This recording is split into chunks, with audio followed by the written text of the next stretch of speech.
السلام علیکم۔ ایک صبح میں تھانے پہنچا تو پتہ چلا کہ نہر سے ایک نوجوان عورت کی لاش برآمد ہوئی ہے۔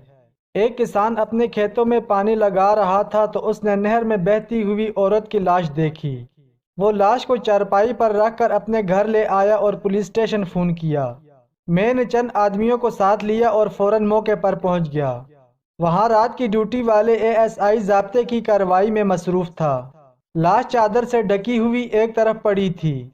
علاقے کے لوگوں کا ایک چھوٹا سا ہجوم بھی موقع پر موجود تھا۔ علاقے کے تمام لوگوں نے اس لاش کو پہچاننے سے انکار کر دیا۔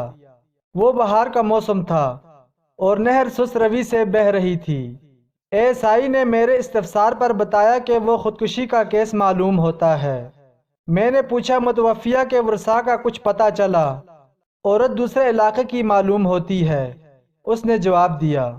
لاش بہتی ہوئی یہاں پہنچی ہے۔ نہر میں ڈوبنے کے اکا دکا واقعات ہوتے رہتے ہیں۔ ان میں زیادہ تر تعداد شوقیہ نہانے والوں کی ہوتی تھی۔ کبھی کبھار خودکشی کا کیس بھی ہو جاتا تھا، جن میں سسرال یا شوہروں کی ستائی ہوئی نوجوان عورتیں یا معاشرتی بدحالی کا شکار لوگ شامل ہوتے تھے۔ عورتیں عموماً کنویں یا نہر میں چھلانگ لگا کر خودکشی کرتی تھیں۔ غالباً ان کے لیے یہ سہل طریقہ تھا۔ میں نے لاش کے چہرے سے چادر ہٹا کر دیکھا۔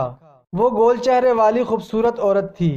اس کے نقوش موٹے تھے اور عمر 26-27 سال کے لگ بھگ معلوم ہوتی تھی۔ اچانک مجھے اس کی گردن پر کچھ نشانات دکھائی دیے۔ میں پنجوں کے بل زمین پر بیٹھ گیا اور بغور ان نشانات کا معائنہ کیا۔ نشانات خاصے نمایاں تھے۔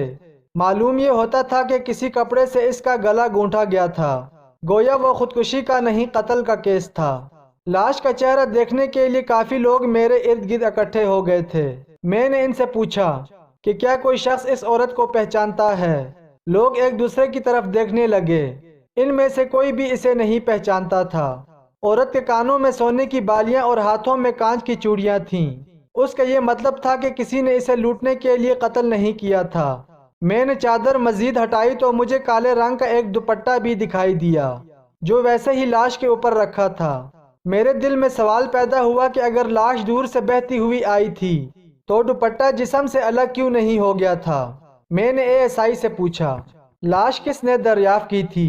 اس نے ساتھ کھڑے کسان کی طرف اشارہ کر کے بتایا کہ یہ اپنے کھیتوں کو پانی لگا رہا تھا کہ اسے نہر سے بہتی ہوئی یہ لاش ملی۔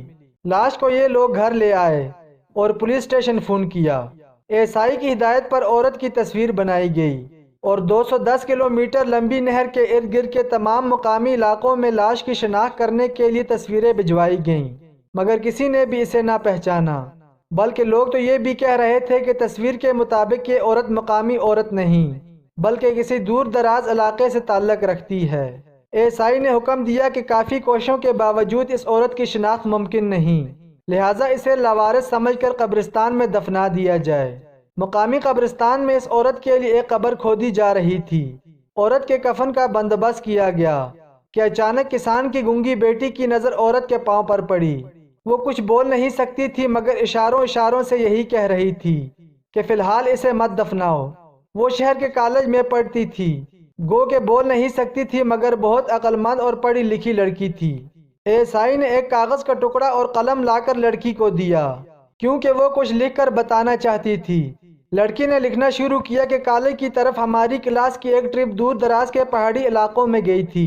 وہاں ہمارا ٹھہراؤ ایک بستی میں ہوا۔ وہاں بستی میں یہ رواج پایا جاتا تھا کہ جب کسی لڑکی کی شادی ہو تو تب اس کے پاؤں میں کالا دھاگا باندھ دیا جاتا تھا، حتیٰ کہ مرتے دم تک اس عورت کے پاؤں میں وہ دھاگا موجود رہتا تھا، جو کہ اس کا اپنا شوہر اپنے ہاتھوں سے باندھتا تھا۔ مگر جس عورت کو اس کا شوہر چھوڑ دیتا تھا یا پھر طلاق دے دیتا، تب یہ دھاگا بھی کاٹ دیتا تھا۔ یہ لڑکی اس علاقے سے ہی تعلق رکھتی ہے۔ مجھے اس بات کا یقین ہے کہ اگر آپ ادھر جائیں تو کچھ نہ کچھ اطلاعات ضرور ملیں گی۔ ASI نے ایک ٹیم اس علاقے میں بھیجی اور عورت کی تصاویر کے ذریعے پہچان کرنے کی کوشش کی گئی تو علاقے والوں نے عورت کو پہچان لیا تھا۔ انہوں نے بتایا کہ یہ ایک یتیم لڑکی تھی جو یہاں سے 25 کلومیٹر دور ایک گاؤں میں بیائی گئی تھی۔ وہاں پہنچنے پر ٹیم اس عورت کے گھر میں پہنچی تو وہاں ایک بوڑھی عورت اور اس کا بیٹا موجود تھا۔ دونوں کو پولیس پکڑ کر لے گئی۔ پہلے تو انہوں نے کچھ نہ بتایا مگر جب جسمانی ریمانڈ کیا گیا تو بوڑھی عورت بول اٹھی کہ یہ میری بہو تھی۔ شادی کے 3 سال تک جب میرے بیٹے کی اولاد نہ ہوئی تب میں نے ہی اپنے بیٹے کو مشورہ دیا تھا کہ اس سے جان چھڑوا کر دوسری شادی کر لو۔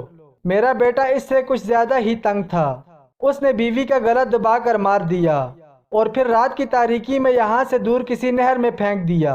لڑکے نے بھی اس بات کا اعتراف کر لیا کہ یہ میری ہی بیوی تھی، چنانچہ میں اس کو اپنے آپ سے جدا کر رہا تھا، اس لیے پیر سے دھاگا نکال لیا، مگر نشانات باقی رہ گئے۔ شاید مجھے بے نقاب کرنے کے لیے اس دھاگے کے نشانات ہی کافی تھے۔ اس کے شوہر کو پھانسی کی سزا سنا دی گئی اور عورت کی لاش کو اس کے آبائی گاؤں میں دفنا دیا گیا۔